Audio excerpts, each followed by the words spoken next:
We live now. I'm not sure. All right, we may be live on YouTube, so hold on what you say. I mean, be prepared for meetings.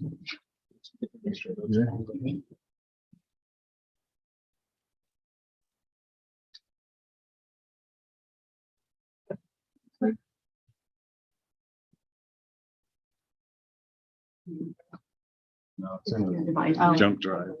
Over at the side and do that there. On the bottom bar.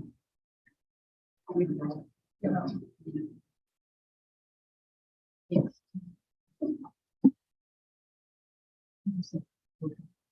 Where do I go?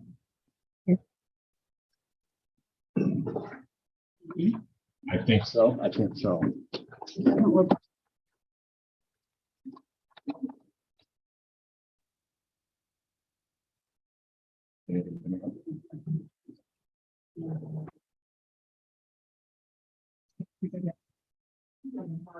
It's feels like it's plugged in there.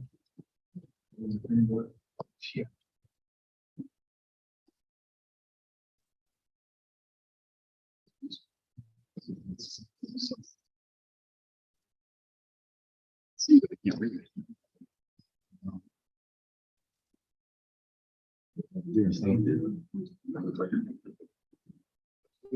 I think it's right here, but I can't reach it. Yeah, I don't think.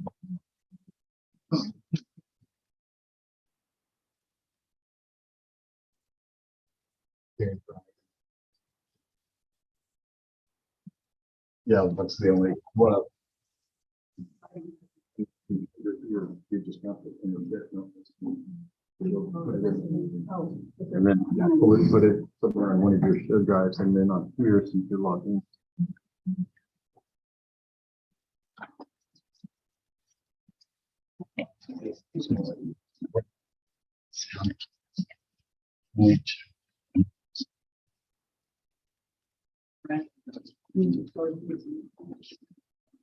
Yeah, if you have YouTube.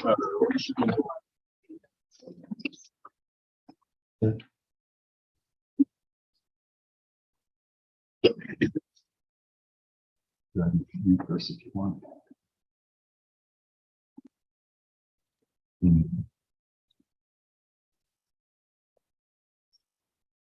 You're not expecting anyone to join, right?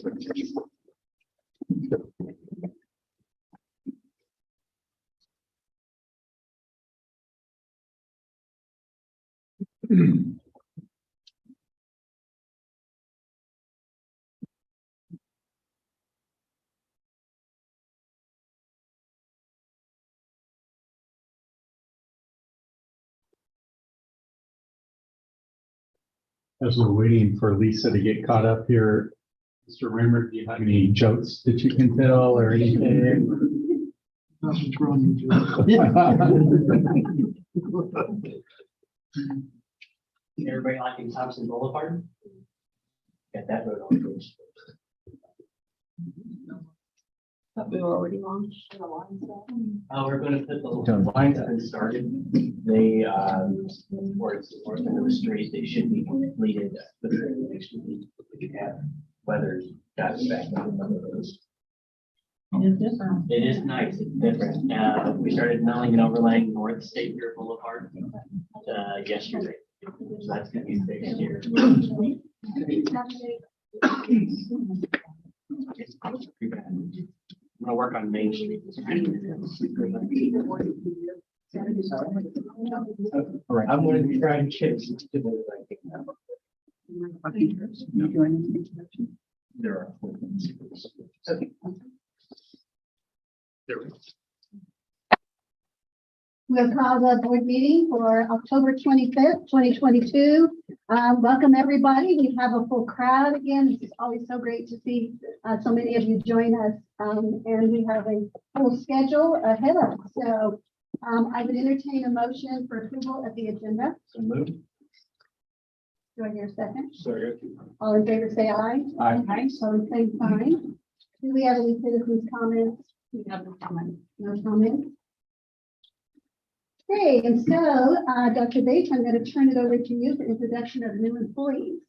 We have some new employees to introduce as a tradition at the college. And so from the president's office, Madison Love was not able to attend at the last second, but we do have Barry Holstein here, who is the Dahl Museum's executive director and curator. Barry. Welcome. Want to say a few words? Sure. I've met many of you, and I hope to spend a little time with those of you who have not had the opportunity to speak to. I moved here from Bradbury Art Museum down in Northeast Arkansas. I've spent just about 2 decades doing this kind of thing, and I'm excited to be able to come here, work with an amazing collection and within an even better community, and to serve this institution and this region, and to bring art to every member of the community that we serve, as well as work with the city and any of the organizations that we serve to make the quality of life for the region in any way we can. If any of you would like to come meet with me inside of the museum, talk about ways that we can work together on different types of projects, I'm more than happy to do that. You're welcome. Keith, or is it Justin introducing Justin? I didn't bring any of them today. We've been so busy that honestly, I completely forgot. But we have several new members that are listed there on our custodial and Dr. Murder? She couldn't be here, but that you all recognize in the role of interim dean in student services, Dr. Autumn Porter, to return back with us until we fill that role permanently through our normal hiring practice. Allison? Hello, everyone. Melissa, can you get up? Thank you. I'd like to introduce you to Ms. Melissa Mahoney. She is the most recent addition to our nursing program. She is our new nursing informatics coordinator. We are thrilled to have Melissa as part of our team. She comes to us from employment, at least down at Golden Valley, who's one of our valued partners, and has served as a preceptor for 5 students. And so we're super excited to have her on board with us. So Melissa, I told you we weren't going to have to say anything, so it's okay if you opt out, but if you want to tell the group anything about yourself, that's okay too. Okay, thank you for hiring me. I'm really happy to be here. Yeah, so I've been a nurse since 1998, and finally feel like I need to extend my knowledge to students so I can contribute to the future of nursing. So I'm excited, so happy to be here. Melissa, we're thrilled you're on our team. Thank you so much. Welcome. Welcome. Mr. Rock? Yes, Jay McMillan has joined us on staff. He had to be at NC3 training today, but he promises to come in November and meet you all face to face. We'll look forward to that. All right. Did we miss anyone? Those are the introduction. All right, thank you, and welcome to each of you. All right, so we'll have the approval of the minutes for the September 22nd, 2022 board meeting that was published and sent to us. Motion to approve. Of your second, Second. all in favor, say aye. Bye. Oh, same sign. Keith, how about the warrant for September of 2022? for the month of September 2022, total college disbursements were $3,701,542. Outlined as you see there, primarily in the areas of accounts payable and then payroll. You can read each and not to be happy to, but you all have done that to well. So anyway, 3.7 million was dispersed. There were nothing there was outlined with. All right, I'll entertain a motion to accept that warrant.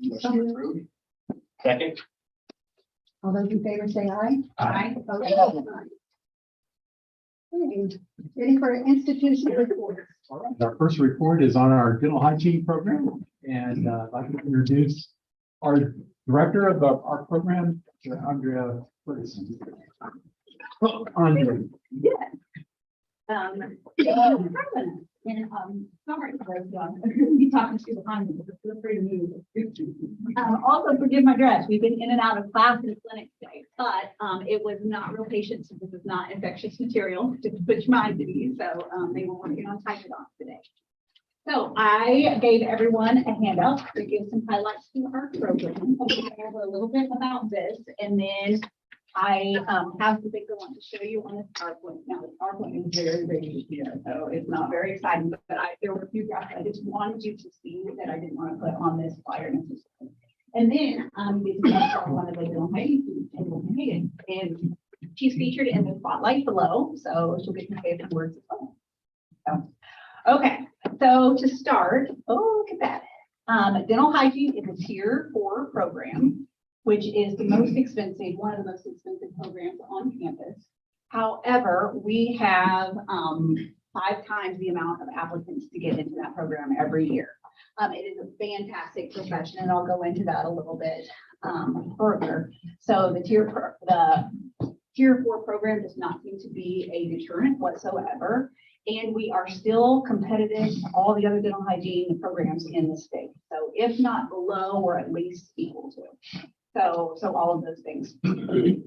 We have competitive admission. There is a series of events that they have to do, including an interview, an essay, T-scores, which is similar to an ACT score, as well as GPA in specific science classes.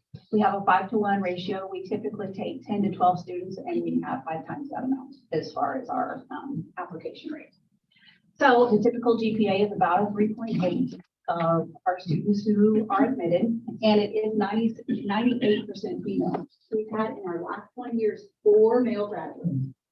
So it is heavily dominated female, but one of our graduates that is male also came back to be an instructor. So that's been a really nice added requirements. There are 12 to 14 credit hours per semester, and that's not including summer. Summer is just 6. And so it seems like a 12 is minimum usually, but it is a professional program, including clinical hours, which increases the amount of time that's devoted to those things greatly. 20 hours of prerequisites, and that's what you have to even apply to the program. And then 15 hours of either prerequisites or co-requisites. They can take them before they're in the program, or they can take them at the same time with other courses. 20 hours of community service. Half of those are in dental offices or dental events, those types of things that we do Special Olympics, and they do dental screenings of those, and a big variety of types of things that they do for community service, and then as well as any type that they choose to give up their time. And we have 7 clinical rotation sites. So that has advanced. I first started here in the year of 18-19 school year. And when we started, we had 2 clinical rotation sites, and since then we've expanded it to be 7 at this point, partially because of our accreditation. Accreditation was the first year that I was here, and we got great marks, and no reporting or anything like that we have to do. However, they said that they would like us to increase our clinical time. We were meeting the bare minimum. And so this is one of the ways you can do that, where they get additional time, plus it doesn't take away from the credit hours. It's less schoolwork, more hands in the mouth. Are these sites all local, or how far do they expand out? So the furthest we have is Clinton. So we've got 2 Katy Trail sites, one here, one in Warsaw, and then we have 3 Compass Health sites, 1 in Clinton, 2 in Columbia. We've got Whiteman Air Force Base and a local veterinary.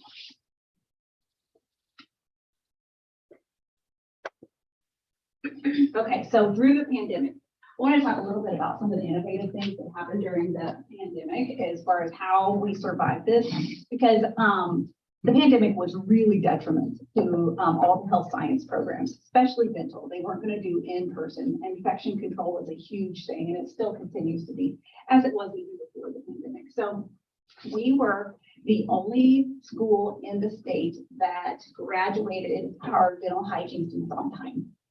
So it makes me so proud of them that they did the work. So sorry for your question on that. We had to shut down, of course, the whole campus did for a time. And I talked to the veterinary rotations, and they didn't have to shut down. So we could send our students into veterinary rotations to do the hands in the mouth. It didn't matter whether they were animals or humans, that they all have teeth and have similar comparable types of things that they were dealing with. So we were able to use those rotation sites, even though the school was closed down. And then through the summer, we continued to do those, as well as we had just happened to have an outreach program early. In fact, when we left, it was in January of, what was it? Well, 20, was that when the pandemic started? So it was in January of 20, and we took a team to Guatemala. And I think I presented, some of you may have remembered that presentation. Well, right after that, the world shut down. So they had gotten so many clinical hours that I appealed to our accreditation, like, will you count these? And these are the reasons you should or should not. And they counted, so we got our graduate fellow. It's been awesome. Yeah, it's great. Everybody involved, and several folks, especially Keith. I know I was running to his office last year. Like, you're tired of never, that kind of thing. And Dr. Rhonda hadn't been too. She gave me the green light lots of times, so I give credit her for that. So I have innovative maintenance measures. Justin and his team also came up with some fantastic things that we can do in our clinic. They put up shower curtains between each one of our operatories to be able to isolate those. Now, long-term, that isn't a thing we can do. They're, shower curtains tear and come down and aren't the most effective. So that is something we have in the works as far as creating actual real walls. You'll probably hear about that later on if we can. As far as funding, we need to do something about that, but we're working on that. His team is on top of that. Building materials and things like that have been in short supply. So, but his team found the types of curtains that we needed that were full head to floor, and was able to install those and get those up. So we would be able to open our clinic also sooner than the rest of the state was able to do. We're also small. Some of the other schools had, 30, 40 operatories they were dealing with, but we have 6. And so that made it attainable and doable. So another advantage as far as our state fair community college access is we can get some things done because it's a little more accessible to do. The alternative rotation sites, as I mentioned before, the dental, the veterinary clinic was able to give us that. So, and that was funny too. So if the vet thing was not going to work out, I was really talking to some funeral homes.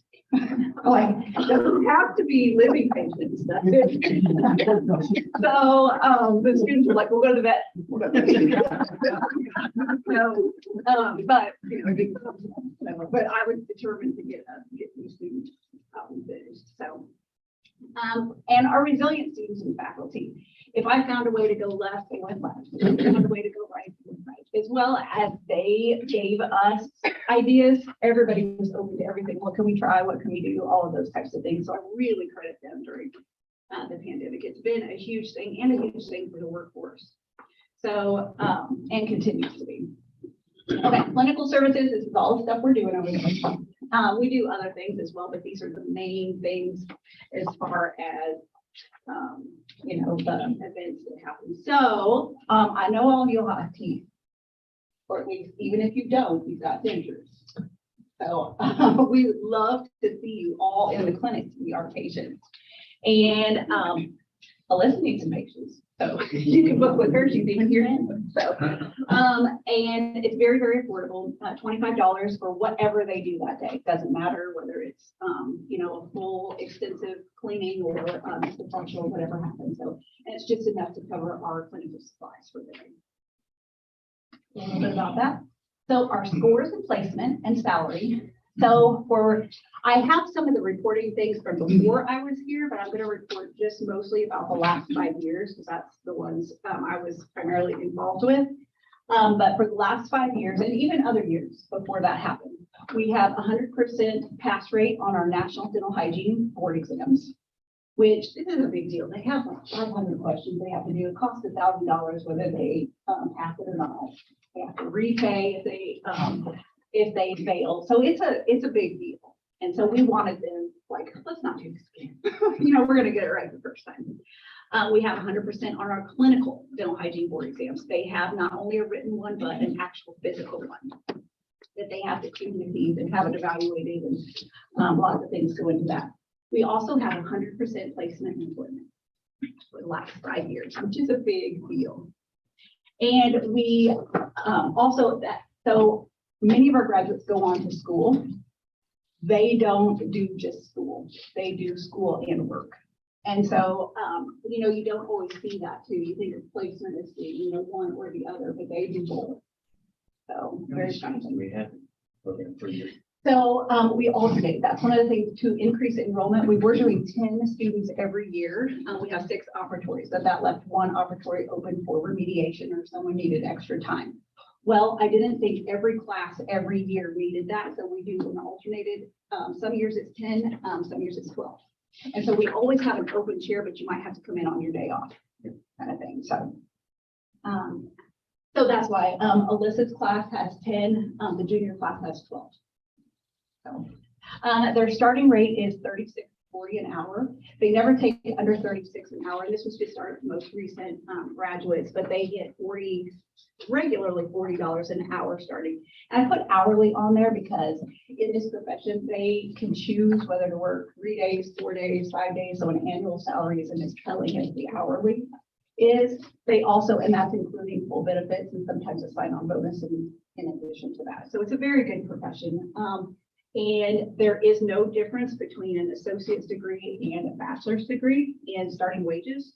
And so it's very encouraging to come to a community college to be able to do that. And then they can always go on if they want to teach or do something like that. So this is the big deal. So, and when I started, our scores looked great. They looked great. We were right at the national average where we should be on testing. And I decided to see what would happen. Like to see how high we can go exactly. So we've done a few things and I'll get into those, what those are exactly, but this line is the national average. And this is our students. And you can see it at least over 1 standard deviation. And it's got a D value, which is not exactly a standard deviation, but it's the same type of thing. I don't want to get too statistical in that because everybody starts to go to sleep. So, but around to closer to 2, this is the most recent one. We did have one when we were over even 2 standard deviations above the national mean, which is even in competition with the 4-year schools. So they have 4 years to give them everything they need, and we have 2.5. And so, and our students are still scoring higher. So that's just amazing to me. They do fantastic. These are some of the annual profiles continued, and this is the written test, by the way. I didn't distinguish between those two. Our clinicals is a different thing. So on the right is the failure rate of the nation, and you can see over time, everybody struggled with the pandemic, so the failure rate goes up just a little. It's not bad. It's not, you know, as far as the whole profession, and you can see there 0 across the board. So this differentiation just makes the dental hygiene program worse here at State Fair. This one is the overall scores. Again, this is our mean. Right here's for the national average. And then our scores by year, how they've continued to go. We took a little bit of a dip right here, but they have continued to rise, and they're a good deal. Okay, so some of the things we're doing for success, that's what I want to talk about. We have what we call a wellness seminar, and this is a completely optional hour. It takes place weekly that I usually conduct it. Sometimes you have other speakers or other entities that would talk about this. In our wellness seminar, we talk about all kinds of things as far as like biological success. What are you eating? What are you sleeping? Things that are going to work with your brain, how much light you get, how much, everything that can contribute to success. The things that they know what they're doing. It's almost like an additional seminar to know how to learn. That makes sense. So we talk about conflict resolution, communication in general, stress management. We go through breathing exercises, physical exercises, all kinds of things that they do before testing, which we do test taking strategies, and you can see all of those things are reflected in our scores. is how they're doing. Professionalism, support strategies. One of the big ones that we do is emotional regulation. And someone might think, you know, in the classroom, like, we're here to learn about democracy. Why are you talking to us about, you know, emotions? But I tell the students many times, so you're astounded. Is that a well-prepared canvas helps the paint set and stick. So if they are ready to receive information, they're going to be able to retain it because they learn stuff for this whole 2 years in that big test and for all of it. And so they've got to be able to have those things stick and apply them in the program. So that is one of the reasons that we do that, as well as just wellness. We want healthy, happy students. We want them to want to do this and want to stay doing this and be successful. The testing practices, we changed it to be daily testing. They have a quiz every day in every course that they come into, and it's a review on the last week's material. And it's 20 points every day you come in, and those add up over time, and it keeps them up on it, this week, on staying with things. It also is collective. It builds every week. And so we have, every 20 minutes, the first 20 minutes, they take a quiz every course. So that has really helped with testing practices as well as the test taking skills. When it comes to take that big exam that they pay so much money to do, it's just like, they've done it a million times. They've done it there for 2 years. And so we also, our faculty, many of them actually write for the national board. And so we've got the test construction, all kinds of things like that that go into the testing practices. Alternative teaching methods. We have a few that are like flipped classroom, student-led, and a lot of variation of those things. And Allison's, when she was the nursing director, she and Sarah had directed me toward watching some of the nurses and how they had done student incorporation and active learning. And so we incorporated those things too, that we have a little bit of, but now we've got a lot. So that's really helped. We also have immediate remediation. Say, Alyssa, and passing is an 80%, right? Say she gets a 79 on a quiz. She's in my office at the end of the class, and we're going over what she missed and why. And then she has a collection of those, and it's written. It's not just verbalized. So she knows what she's going to get next week. She knows everything that's going to come up and why she missed it, and immediate remediation, because you don't have time to go back and learn something that she missed. My board says it. No? Okay, I know I'm talking really fast. We also have the stress-informed classroom, which is incorporating a lot of those things from the wellness program actually into the teaching. So it's commonly known as a trauma-informed classroom. The trauma sounds really traumatic for class, so we change it to stress-informed. So it is to address, like, when there's extra energy in the room, what do you do about it? How can you turn that into success versus something damaging? And they often lead exercises. The students are well versed in these things where I don't even be there. They are able to turn that around. We also have the mentor program. We match one of our senior students with one of our junior students to be their guide. And we also do the same with our faculty. When we have a new faculty person come on, we pair them with a mentor, and they have mentor meetings. Everybody follows up regularly. So even if it's just like, yeah, I'm doing okay, I don't have any questions, they have a person assigned to them to be able to help. Program curriculum changes. We've made some changes in curriculum committee for any of those that are in curriculum committee. We've seen a few of those, again, to accommodate our clinical system, to give them more clinical hours. We changed from a pre-clinic to an active clinic in their second semester. So we were able to, the way we were condensed the material, it was a good decision, and we'll have some outcomes to that I can share next time. We also developed a patient triage system. So if it's somebody's first day of dental hygiene clinic, and they've never seen a real patient, and they get, somebody where their teeth are about to fall out, that's just not going to be productive, right? They need to start little and grow big. And so our patient triage system has really helped them be successful in the clinic. They have time to build their skills before they're faced with a big task. So that's new. And we also, I incorporated the faculty self-care evaluation. It's something that Like we do the faculty evaluations as regular as the rest of the campus, but I put the element in there in what are you doing to take care of yourself and how can we assist, all of those types of things. It gives all the faculty an opportunity to kind of express what they've got going on. I initially thought with my faculty, they're going to say, "Well, your business." I'll support by you, that kind of thing. Like, may not want to share the self-care evaluation, but they love it. They love it. They want to talk about it. They want to talk about it even before and in between sessions of time. So I do emphasize with the students, the psychosocial learning, there is higher retention and achievement. And so involving these social aspect and the emotional aspect is going to make things stick. And it's going to make things more active and usable in their minds. So we've really incorporated that in the last 5 years too. And so, and like I said, our board scores really show that.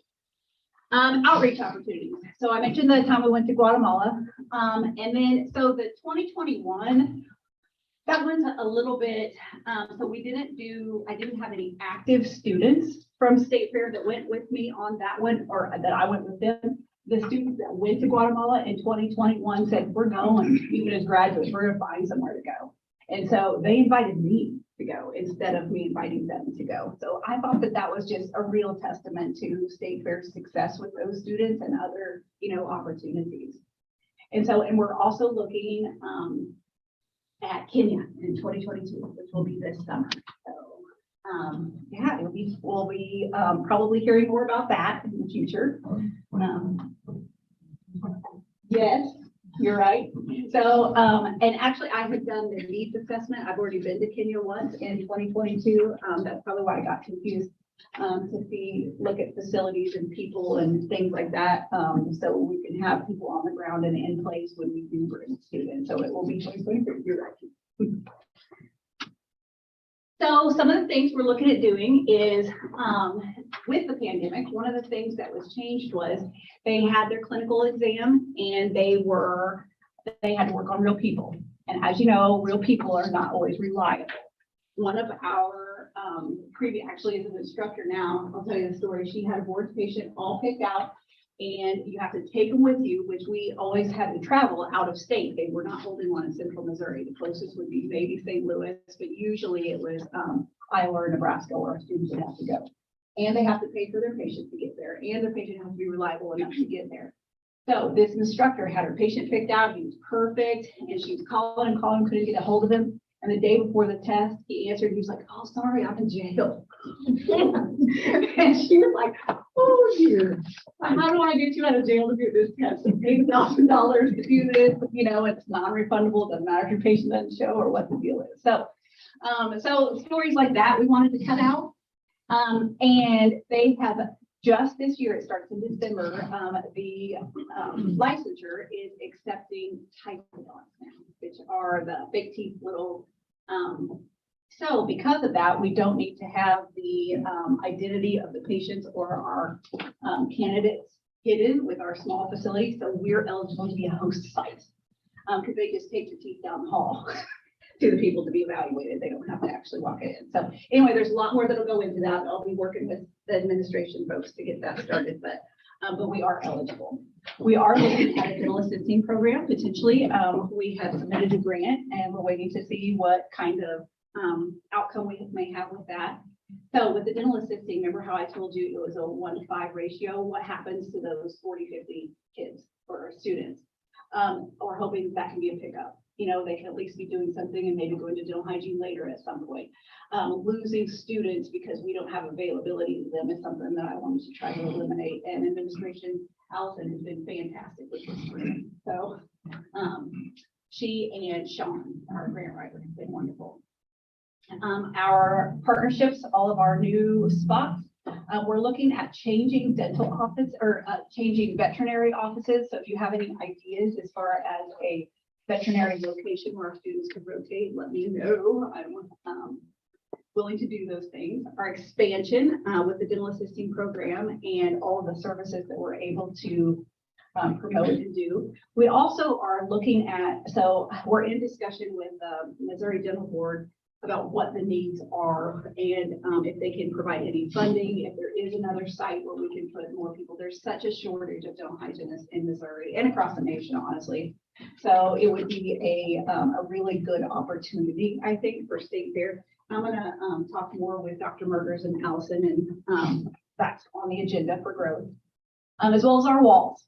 And Justin folks are on top of this, where we've got to get those closed in so we don't have any kind of infection control type things that we're worrying about. So the last thing, second to last thing I have is it's the 20th year anniversary of the program.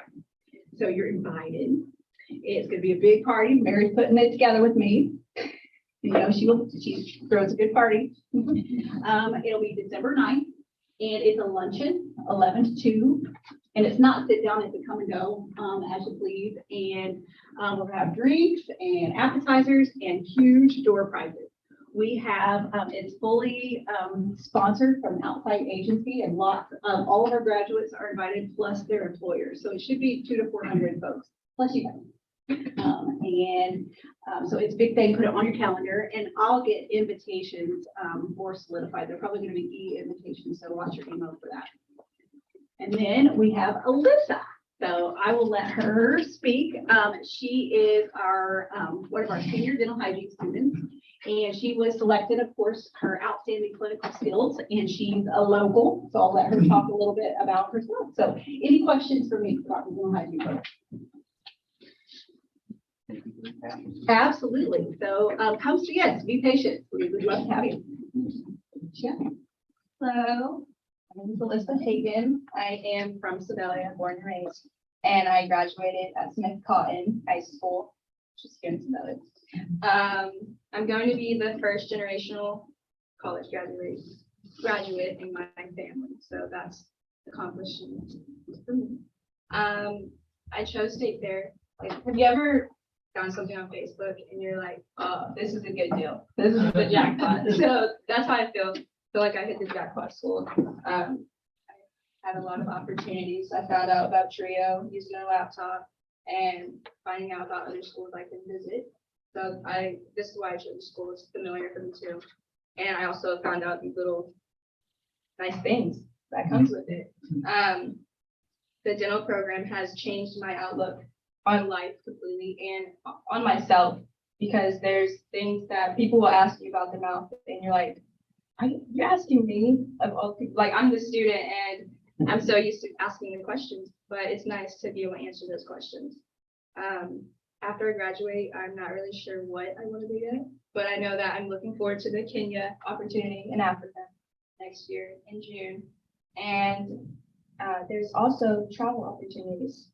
Like, there's nurses traveling, but there's also dental hygienists traveling. So not really sure yet, but that's what I look forward to. And welcome to the group. Thank you.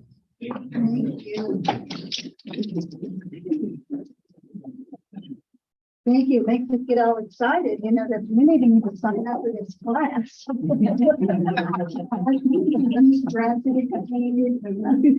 The number one factor in good teaching is enthusiasm. You can see why Dr. Ferguson is such a great educator. So Brad, I'm sorry, we don't have time for the next.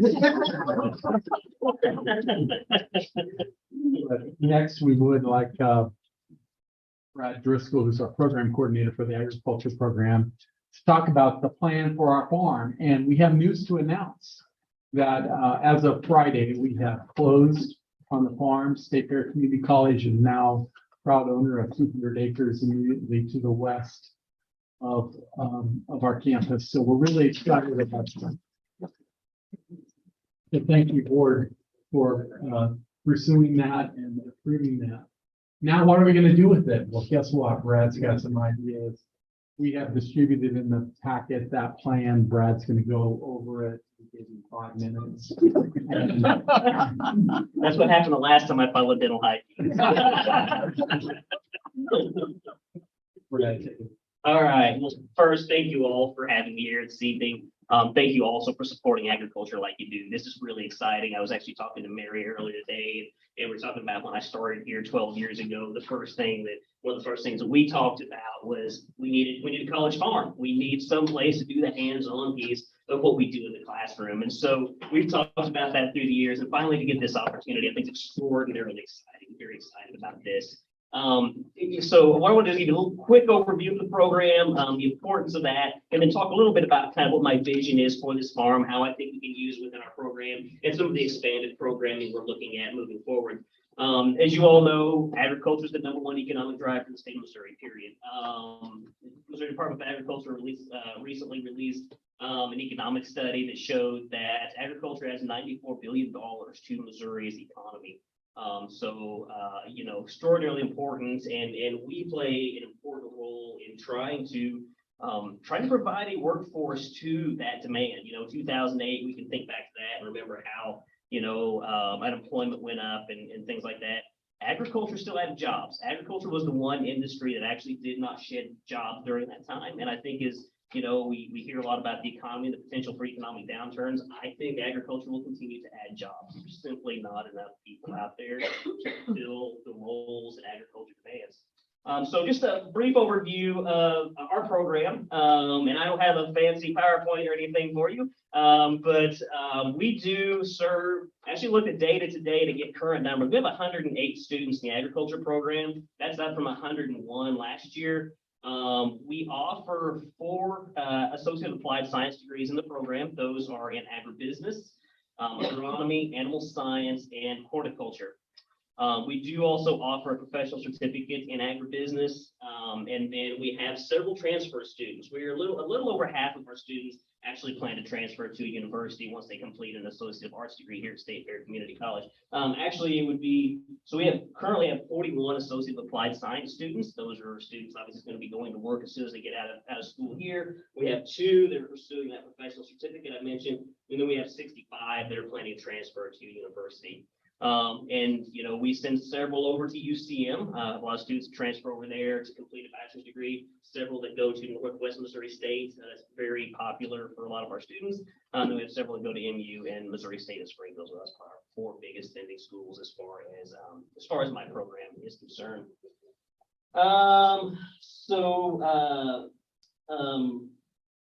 Kind of thinking about that, what we offer, I see the plans hung on the wall behind you there, thinking about a potential of a new building and adding more program, the areas in agriculture we really want to expand in will be ag mechanics and then precision agriculture. And we all know, the technology moving forward in agriculture. We really want to be able to train students on that new technology that we're using in industry. We want to prepare them to go to work in industry. And then when it comes to the ag mechanics piece, there's a huge demand in ag mechanics. Dealerships absolutely just cannot find enough people to work in their service department.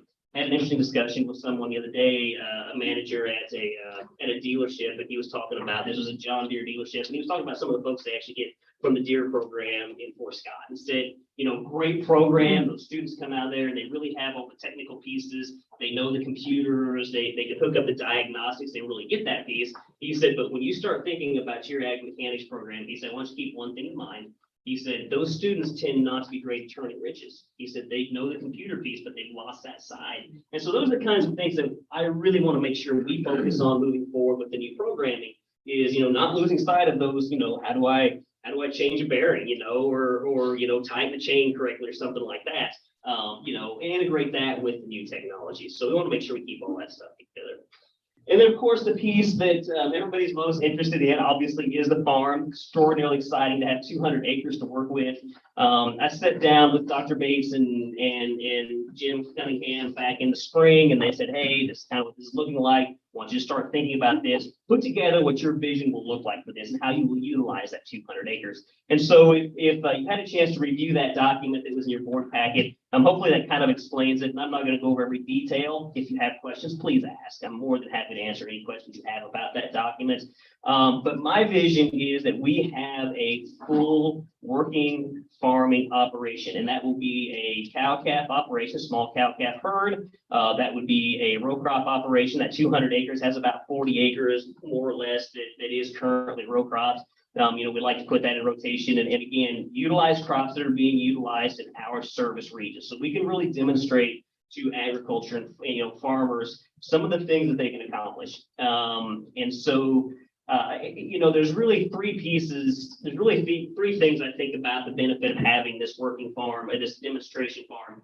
And that is, first of all, obviously student engagement for our degree seekers. We have students that really need that hands-on piece.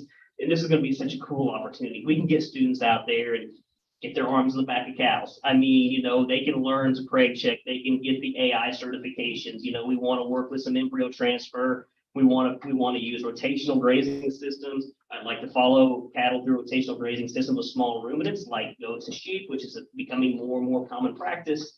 And so great opportunity for our animal science students to really see that piece. For our agronomy students, the opportunity to work on a few acres of row crop and incorporate things like spraying with drones, which is becoming more and more popular, probably really the next big thing in agriculture.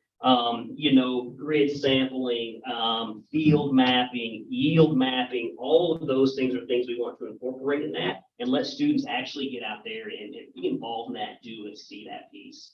So like I said, the first piece of the working farm is really supporting our degree seeking students, giving them the opportunity for the hands-on. The second the piece to the working farm to support is the agriculture industry locally.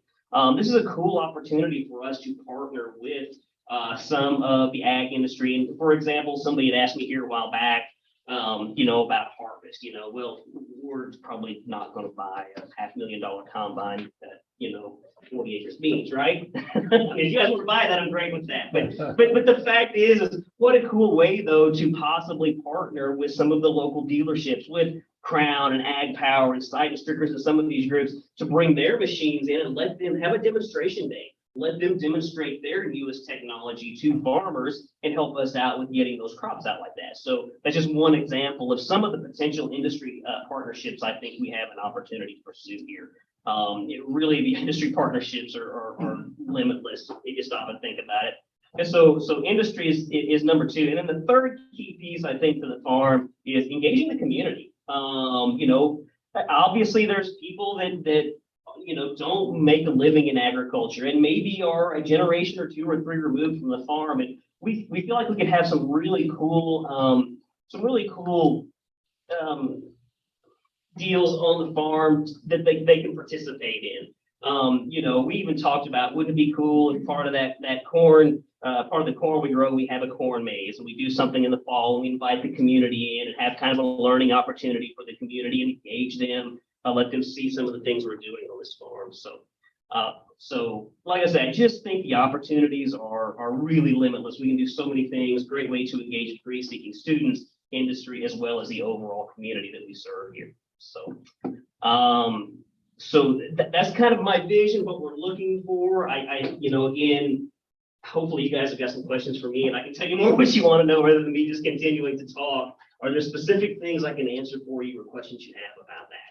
The addition of the acreage and the expansion of your programs, how many educators do you think we're going to have to add and employ, and how much staff do you think we're going to have to add to maintain the grounds, or outside of the education, animals still need to be taken care of? How many staff do you foresee us having to add? Yeah, fantastic question. I appreciate you asking that. So in my proposal, what I think we're going to need to add as far as faculty goes is 2 additional full-time faculty, because we'll be adding those 2 programs, and those are definitely areas of expertise that are going to need people that's got expertise that I don't have, the current faculty don't have. And then, of course, obviously the added credit hour load is going to require faculty. Also, my proposal, you'll see that I added a new position, which would be an agriculture program director. That person would basically be the person coordinating all of the classroom education side with the farm operations side, and also be overseeing the farm operations. When we first started talking about this, Dr. Bates and I kind of talked back and forth about this a little bit. My first thought was, we're going to have a farm manager, full-time farm manager. because I kind of did a lot of research and thought this through and drew all kinds of flow charts and whatever I could to think it through. I decided we really need a full-time farm manager. What we really do need though is that program director to oversee the entire program. And then to help him with that, we need some intern positions.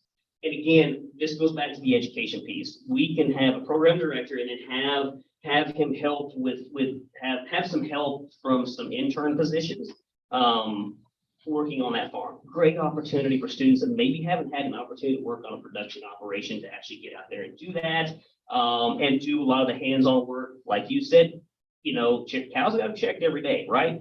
When it's time to plant, we got to get planted because there's always a rain coming that night, right? And so you've got to have somebody get out there and do that. And so, you know, to kind of shorten up and answer your question more direct, 2 full-time faculty, program director, and then 4 intern positions, 2 in the spring, 2 in the fall.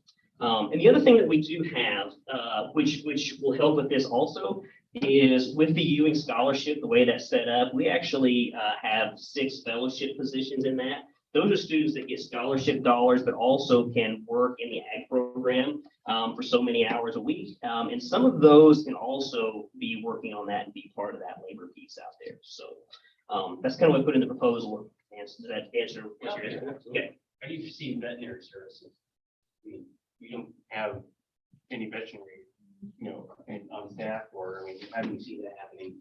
Yeah, so that's one of the key pieces I think we're going to look at when we hire faculty. First of all, is looking at somebody that maybe got some of that experience. And then I think, you know, obviously there's some services that we do have to contract out a little bit. And you know, there's times that you just got to call a vet, right? I mean, there's certain things we can't do, and sometimes your point where let's pick up the phone. So that's. We'll clean your teeth. Now we're gonna call it hygiene. So we're not going to the morgue. So, great questions. Any other questions I can answer for you? Do you see any order? At some point we will, yes. And you know, some of the key pieces to start with, we definitely are going to need a machine shed. I mean, there's some equipment we are going to have. We're going to need a tractor and a brush hog probably first thing, so that we can keep grounds up. And again, you know, you'll see the back page of that document I gave you. It does list some of our larger capital investments we'll have to have. Don't look at the total too much because in all honesty, that's an opportunity again for equipment things for us to really partner with some of the folks in our community. We can get some of that through partnerships and leases. But as far as brick and mortar buildings, we'll definitely need some livestock working equipment. You know, head shoes, tubs, sorting pins. We will need a tractor, we'll need a brush hog, and then to accommodate that, bare minimum, a machine shed of some kind, and then a hay barn too. So, yeah. Any other questions for me? All right. Well, if you don't have any questions, I definitely appreciate again you having me come in here, visit about agriculture. I can stand up here and talk for 3 or 4 hours, right, Jim? He's a keep it short, right? Let me ask one question. Yes. The timing of this. So you envision in your proposal leasing the farm ground for a year. Explain that. Okay, yeah. Awesome. Thank you for asking that. So in my proposal, when you do read through that, you'll see that the first piece of that is to lease the ground for the coming year. And when I developed this proposal, that was built on the assumption then that, you know, we don't have a budget to work with yet, and really wouldn't have one until July 1 next year when the new budget's approved and goes in place. And so in order to go ahead and generate cash flow for the coming year, in my mind, we can lease it, generate a bit of cash flow as we get resources in place, and then kind of look at going into production then in 2024. I was asked if I could, at that timeline can be sped up. It can be sped up. I think that in order to do that, things have got to be put in place pretty quick, but it's absolutely not impossible. One of the key pieces is we do have to fill that director position. Somebody's going to have to start taking charge of, you know, hey, let's get these things in order. What are we going to need for seed, fertilizer, looking at fencing, and certainly, you know, one of the things we have to keep in mind is Probably our herd size is gonna have to be a little bit smaller to start with, because there does have to be a south boundary fence built, just 3/4 of a mile, because they don't have to have a south boundary fence before some of the ground can be utilized by livestock. But some of it is already usable, so we could do that. So, so the key piece of the timeline is how quickly can we get things in place, and getting the resources available. I mean, I think it'd be really exciting to see things start up next year. It'd be cool if we were planting our own crop in the spring. It'd be great if, you know, we had by summer our own cow calf herd standing out there, and next fall we were calving cows out. I think that'd be fantastic. So at minimum, to speed it up, we probably need to have that position, and we need some fencing. Yeah. That would be the minimum parts. It's such a niche position, and most of these individuals who already do that are doing their own family farms. However, do you see it, us being able to hire an agriculture program? I feel like most people are, you like said, are already, they're doing on their own farm. How do you go from that? I think you're right. I think that's a niche position, and I don't think just anybody can fill that position. You know, I think there are people that could fill it, but it can be filled, you know. So. I mean, clearing of land you're gonna have to do with trees. Yeah, at some point we'll definitely have to clear some ground. You know, one of the things I will say, and I'm glad you asked that question, makes me think to say this, you know, that ground has been leased for a long time. And, you know, I mean, leased ground, I'm not gonna say it's been abused, but leased ground, you know, tends to not be taken care of like we would our own ground. There's definitely some clearing that's gonna have to be done at some point, you know, the fence line along 16th Street, it's gotta be cleaned up, and you know, of course, I have visions of pipe fencing and looking like Lucas Ranch down here. Might as I well mean- be cautious. Right, let me go ahead and add to that total we had on I'm all for pipe fencing. that. Yeah, Should've well, done that years ago. well, especially along a busy road. I mean, there, you know, it's more than looks good. There is, you know, value to that too. But, so yeah, to answer your question, definitely, I think that, it can be filled, so. Any other questions? What is the condition of the fencing overall? I know we talked about southbound 3/4 of a mile there. Is that shared with the fairgrounds, right?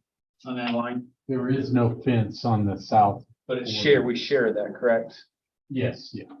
So if we add fencing, that's 100% on us. The Missouri law, when you're building fence, you would share the cost of that fence. So there's some, you know, we'll have to work that out. Fairgrounds, I think they're originally were planning to put in a cable fence that wouldn't be livestock appropriate, so we'll have to work through that. The rest of the fence has hog wire most of the way around. It is, you know, it's an old fence line. Most of it would be campers on the south side of it. It probably needs to be a better fence. Yeah, I definitely think where you go along that 3/4 mile along the south there, you know, that's bare minimum 5-wire barbed wire fence through there, bare minimum. It's gotta be good. It's gotta be able to make it, to retain livestock. You know, the rest of the fencing, usable, but needs replaced.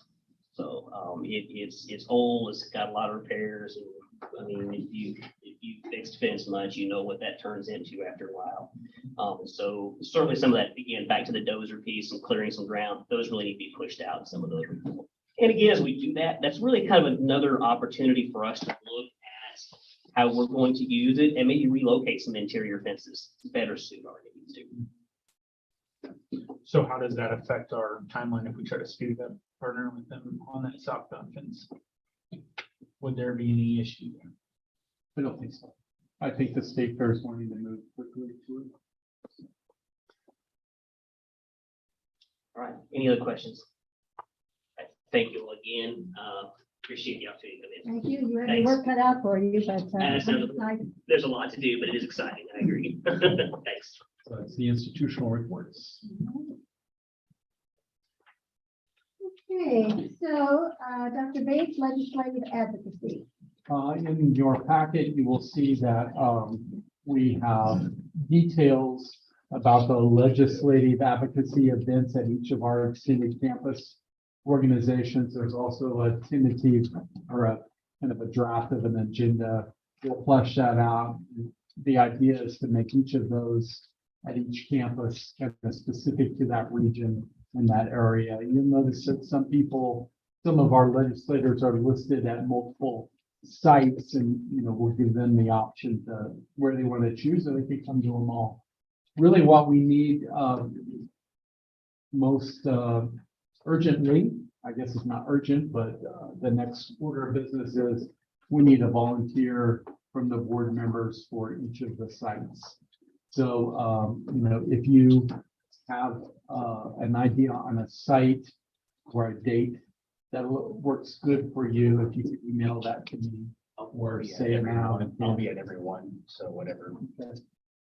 So are you saying though that, so while we may be at every one, somebody who is kind of a lead? each We're one gonna of the assign same- one person to be a That's lead what I at each one. Yeah. And certainly you all are invited to attend everyone, but that may not be practical. Okay. So, please will let me know in the next 10 days or so which site that you would like to attend at. And in addition, we're working with the team, Brad and the executive leadership team and the IR department. We're working on kind of how do you tell our story? How do you tell our story to legislators and to different groups in terms of our advocacy? So we've done very good things in the past, but we're looking at some different ways to show that we're accountable to the state for their investment in college and how that's paying off. We'll share drafts of that as we get that developed. It's kind of in a rough state right now, but that's what we're working on. So, any questions? Okay, we'll plow forward. All right, sounds like a plan. Okay, so Keith, you want to talk about the Olin Howard change order? I'm gonna let, just give you a really broad overview of what the change orders are, to understand it, probably there's a lot there, but just to in general, what they are, they're actually, in the total, fairly small, and like the entire project, generally projects will last over a year, and came at a time when, we've got it in right before the prices rose up too, pretty good, so, that's there, but one just a broad overview, and then just in general, one quick motions. Yep, so you've got change order number 2 and change order number 3. I'll just talk to you both at the same time. Change order number 1, we did probably 6+ months ago. And it only accounted for about just under $7,000. So it wasn't a large change order, excuse me. Most of this was some improvements that we did to the driveway to make sure we could get trucks in and out. Because of the way some of the utilities ended up laying in the sewer systems and things like that. The conduit and boxes above the classrooms was an improvement that we made to the classrooms so that most of the classrooms are set up like this. We need to be able to bring power down to them so whether they're doing trainers or their laptops, that sort of thing. And that's what you're seeing in change order number 2. Change order number 3 is a lot more, but there was some additional paving that we had to do. We took out some of the asphalt in coordination with the parking lot overlay that we did. We actually found some asphalt that was failing into the subgrade too, so that it was deeper, put a little more rock in there. That's where some of that expense goes. The additional installation of the purlins, it was just a coordination issue between us ordering the building, what we got and what we had originally spec'd out. So we had to add some more insulation in there. Some of the costs, they've been there for a while. We just hadn't rolled them all through all the way yet. So some of these came on earlier on in the project. The ADA opener at the front door was to make sure that we were fully accessible. It's not a requirement. It's an improvement that we wanted to make for our students and faculty to be able to use. And the miscellaneous electrical really ties up all the loose ends of all the machines that had to be moved. Some of the machines changed between the time we originally designed the buildings and the newer stuff that some of the other grant funding and stuff provided to just make sure everything fit and coordinated. Those will always be ongoing expenses too, because those machines change and things like that, but we're trying to make sure everything was done and can be hooked up right at the get-go. So that's the broad overview of what all those changes come to. And just so you know, the power of negotiation, things like that, when the electrical contractor actually submitted stuff to the general contractor, it was actually $80,000 in change orders. that they were seeking. And we went through line by line, little by little, nope, that should have been included in the general contract. Nope, that should have been, not, that was already included. We didn't ask for that. Yes, we did ask for that, so we went through a lot of negotiation to make sure that we actually got what we paid for and paid for what we asked for. So just so that number is big, but it was much bigger when we started. 1.66% Yes. on essentially $7 million project is seems like a very low number. It is a very low number, especially if you Google and look statistically, it should have been closer to a 10% increase, especially in a COVID year.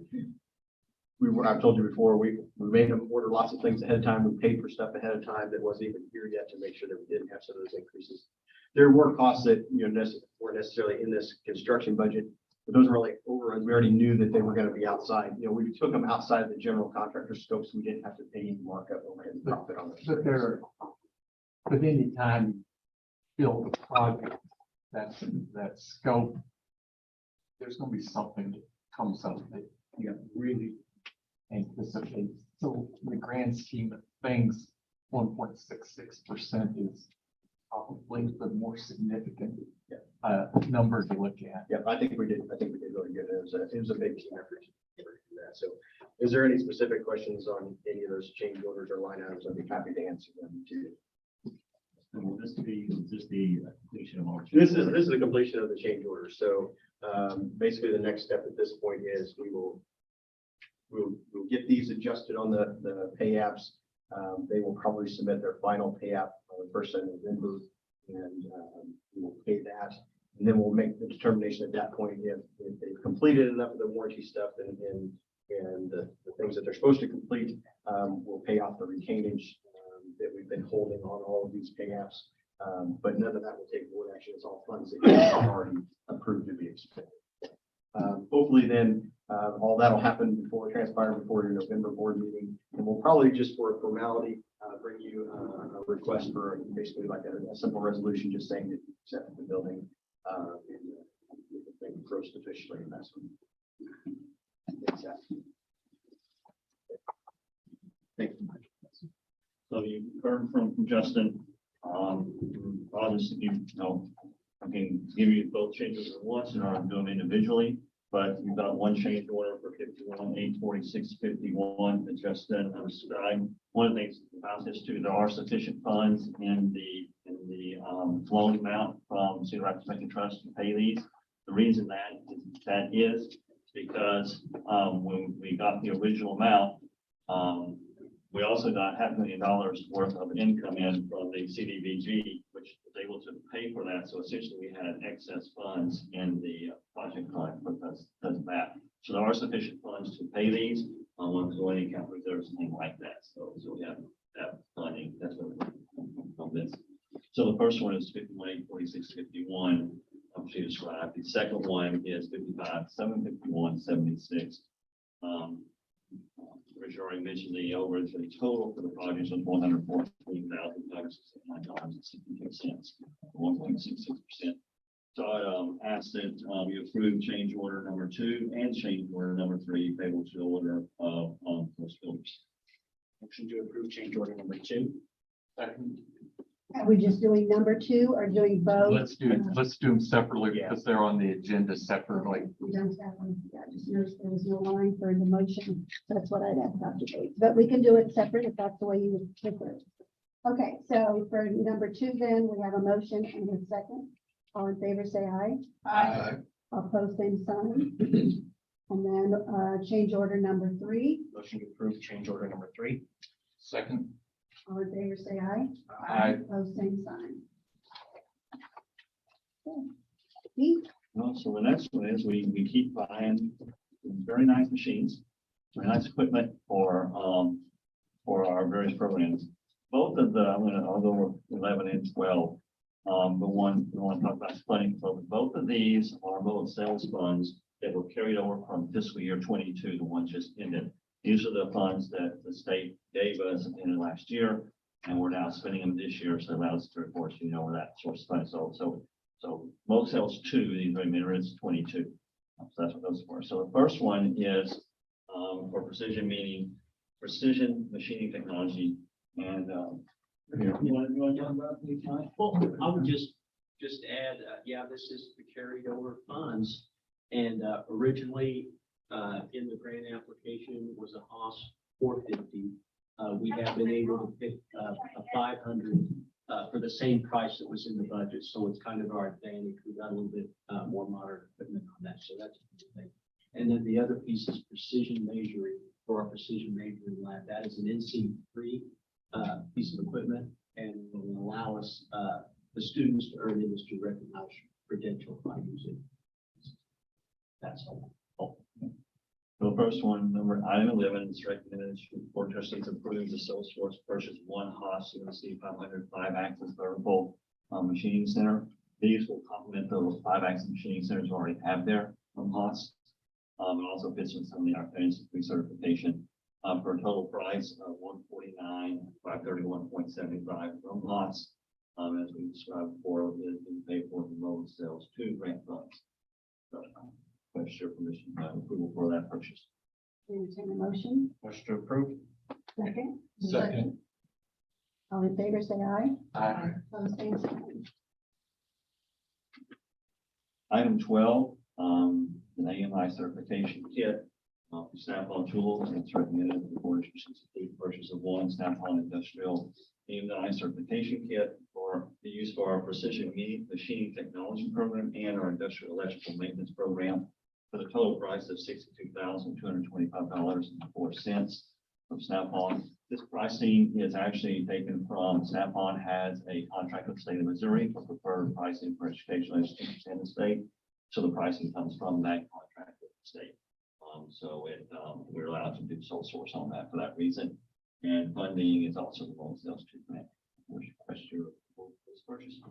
Entertain a motion. Motion to approve. Your second. I'll second. All in favor, say aye. Aye. Opposed, same sign. The next one is Mr. Moneyman, Mr. Renner. It seems like every time I come up here, he's bringing us some more money. You want to describe this one? What you got coming forward now? Well, this was a grant opportunity for the expansion of the industrial equipment maintenance program that we have in the Fielding building. So with the vacation of the machining and welding, this allows us now to expand that. So grant opportunity was there. So we applied for it and we're awarded.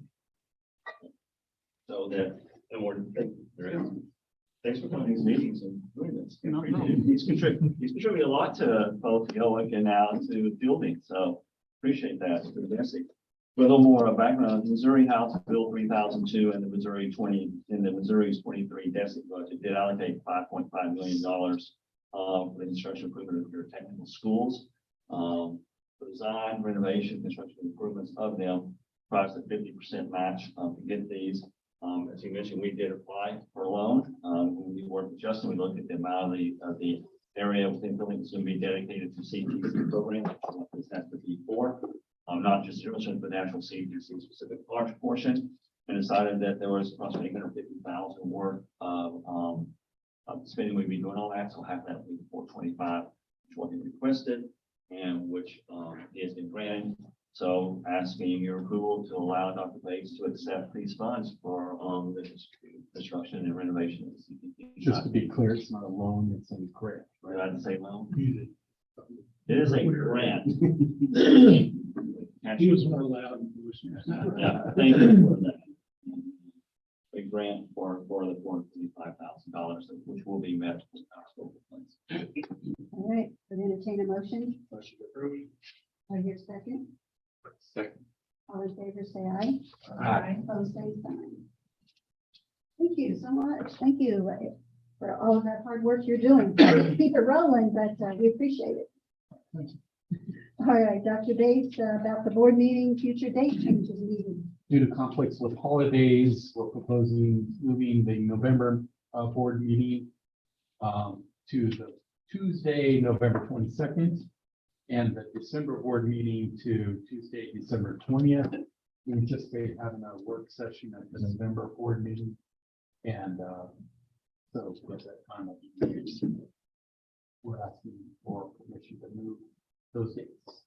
All righty, so hopefully you've checked your calendar to make sure that that's going to work for you. So I would entertain a motion to make those changes for November 2022 and December 2022. So, all right, do I have a second? Second. All in favor, say aye. Opposed, same sign. Thank you. I have a number of things on the president's report. First of all, thank you for the wonderful inauguration that occurred on Sunday. I know it was an incredible amount of work to do. I was honored to be there and to be your president. Thank you very much. You all made very good careers. You made a very eloquent speech too. Thank you. And front page of the Today Democrat. It was a nice story. Very nice story. Thank you. Recently, last week, Dr. Murders and I and other staff members of college, Mr. Rogg and Jackson attended the grand opening of the Kawasaki facility in Boonville. We've been working with Kawasaki from the very start on their plant expansion there in Boonville, providing training to their workers. And so it was a wonderful ceremony, including these commemorative sake cups filled with sake. And but the great surprise was they provided us with a check for $10,000 for our Boonville campus, for our Kemper campus.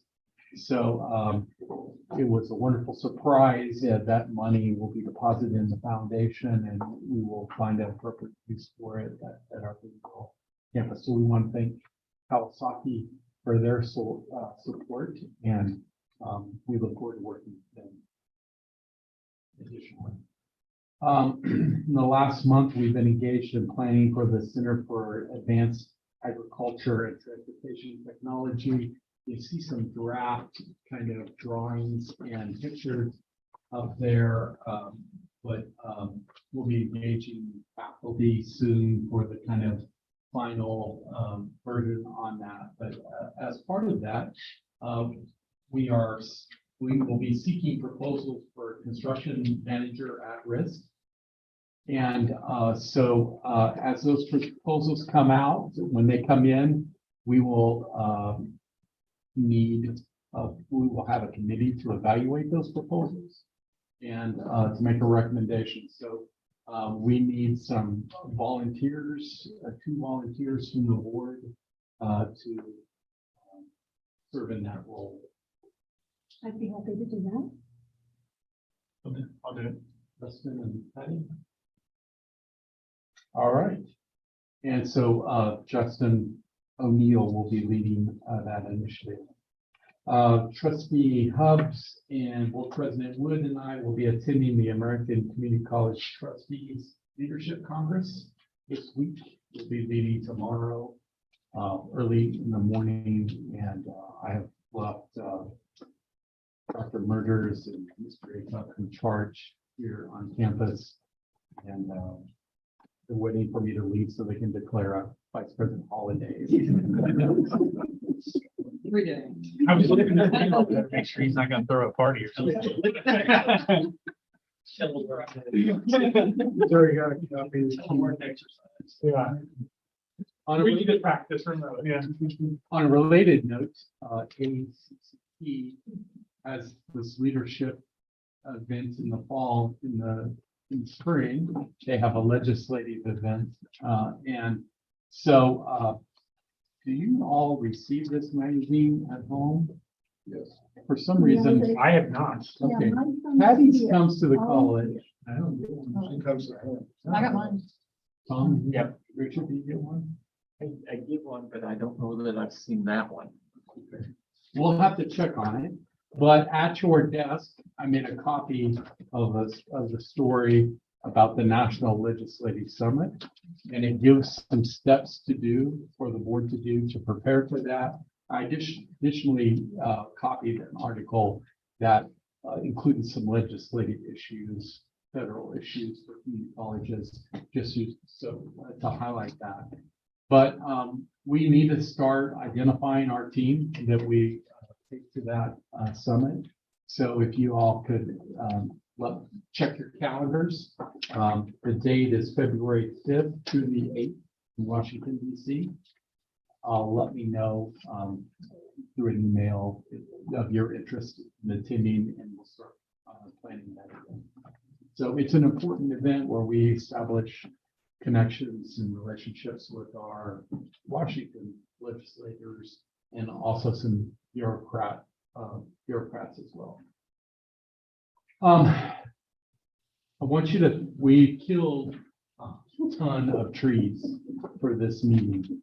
At one time in the past, we had computers for board members and we distributed materials electronically.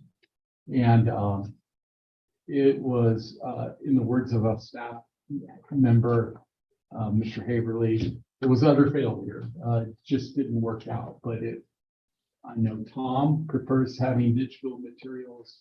We're open to entertaining,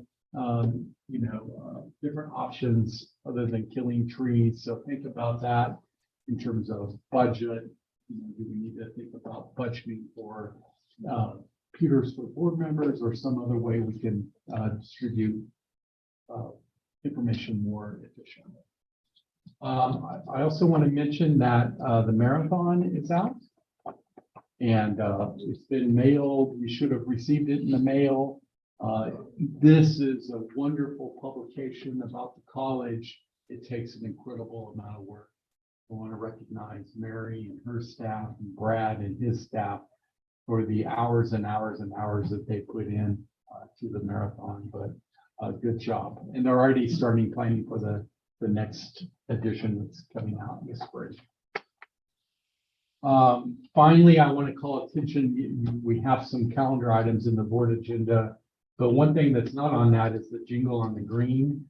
That's on the Sedalia campus Thursday, December 1st. So the Jingle on the Green is a spectacular event. It's our gift to the community, and we certainly want you all to be part of that, that event. So I believe it starts at 6 o'clock in the evening on Thursday, December 1st. So that is my report. All right, thank you. That's great. We'll have to get back. Yeah. We have to hustle back. Those of you who are going to MCCA have to hustle back for that. We can't help maybe fill the luminaires, but we can be here in time to help do something at the time. Okay. Oh, yeah. I know. You're one, she's still. You need ushers, Mary? Yeah, ushers, they do. Yeah, they kind of have some. Don't worry, patio volunteers. Yeah, whatever you need, just let me know. All right. Keith? This year, Chris, Mary and I have another donation at today related to Paul. And donated to us.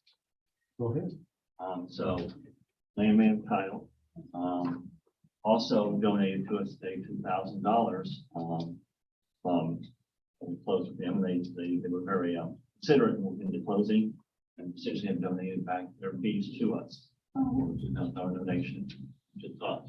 So going on with that 10,000, we have another 2,000. And I'd like to thank Landman Kyle for that. Great work. Great. Okay. The next on the agenda is the financial report. We start with the quarterly investment report for the quarter ended September 30th, 2022.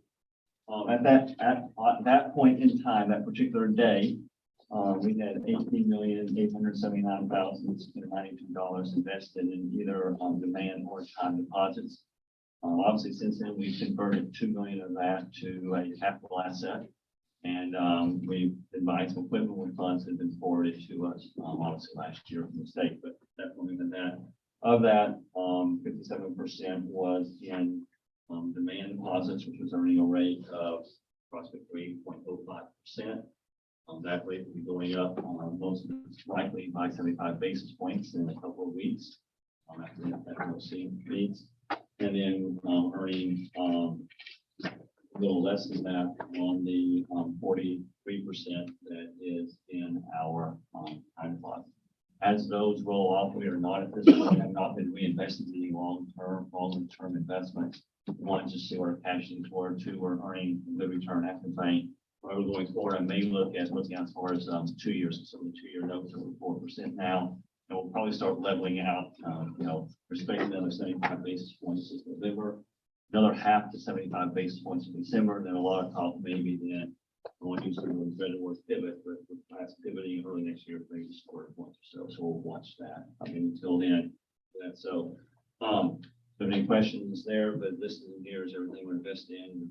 I did you the bank reports substantiate those. So very good cash position in the return on investments is very well. And we continue to spend that money as we need to invest back in the campus, back into land purchase, equipment, things like that over there.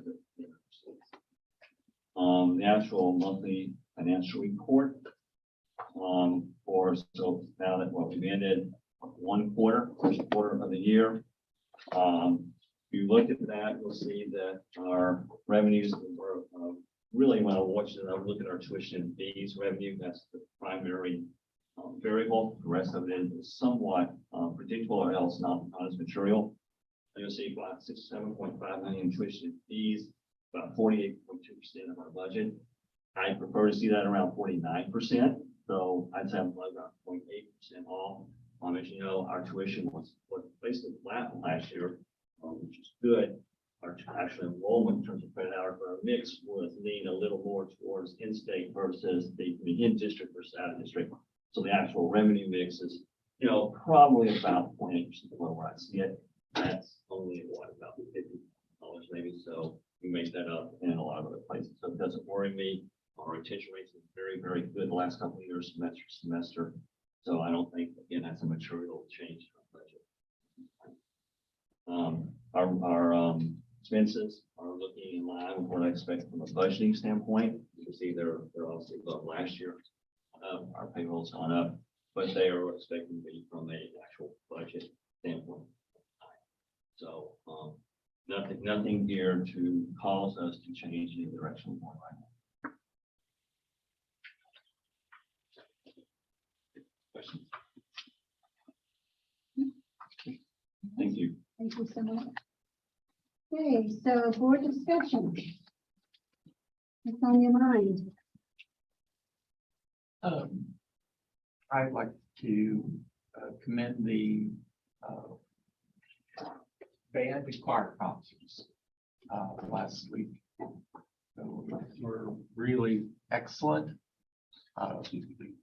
Showed great repertoire, was presented, performance, and considering the short amount of time that was available for rehearsal preparation for the concert, was really outstanding performances for both band and choir, and look forward to their December concert. Thank you. Nothing else? All righty.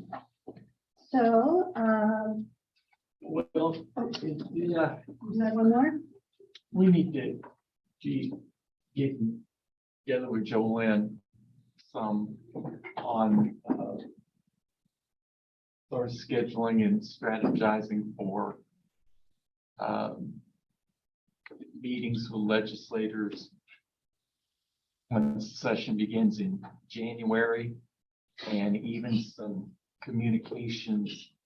I know even the article that Dr. Bates has distributed, there's a timeline. There's some November items and December items that mentioned there.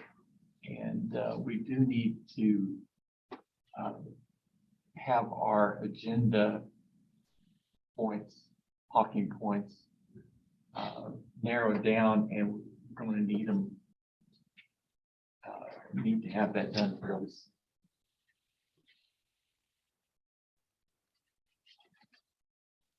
We'll continue to put that on the agenda and discussion about that. So as MCCA set their priorities, and not that they have to be ours, but it gives us some direction what the state's doing. MCCA state priorities are continued funding, community college funding to the core, and rolling the one-time funds from this year into the core.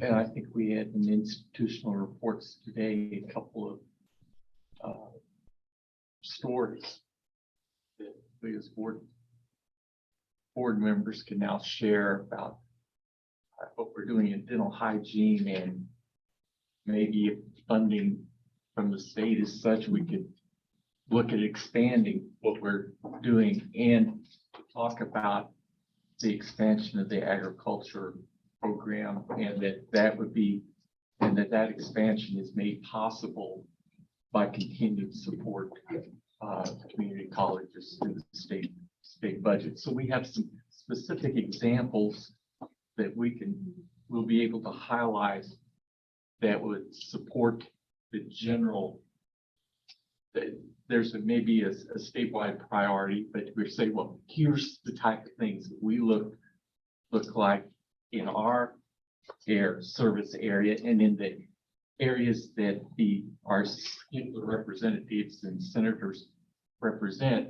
Say, here's the type of things that you can see in your district that would result from supporting the CCA request.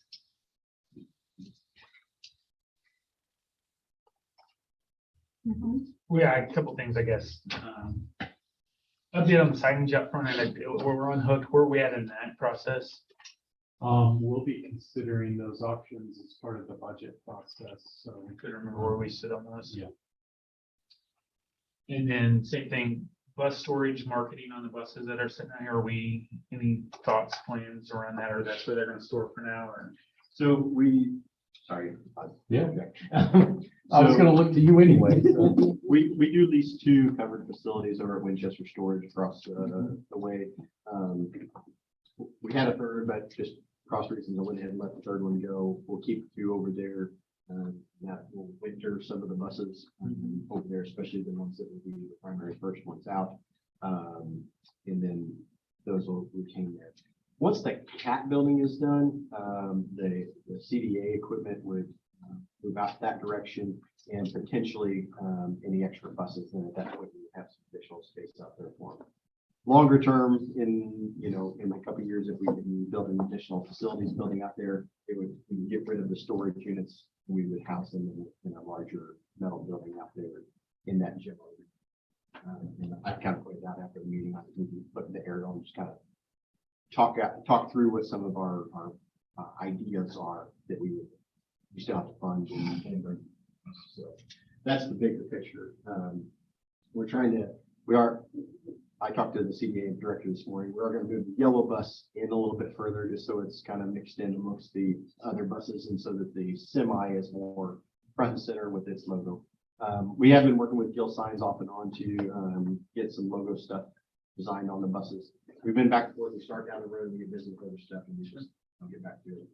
2 of the buses have some more permanent paint jobs on them, and so 2 of them will be easy to logo. The other 2 will be a little more of a dance that we've got to do that done. Thanks. It's not a complete answer, but that's where we're at. The only thing that I happened to think after we had your inauguration, and in the program, we had the trustee emeritus, and those who have given at least 12 years, and there is an application process. So I know that not everyone, right, Jolynn, not everyone with a trustee emeritus, those that qualified, necessarily responded back. Plus, we would have one more with Randy. Sorry, with Randy Eaton would be one. So I think we should look into what our process was, and think about, and then when do we want to, how do we then recognize them? We had a special program for the others, but that was because we had such a large group. This time it might not be such a large group. So let's take a look and see what's the process, and Where do we go from here? Okay. Okay, all righty.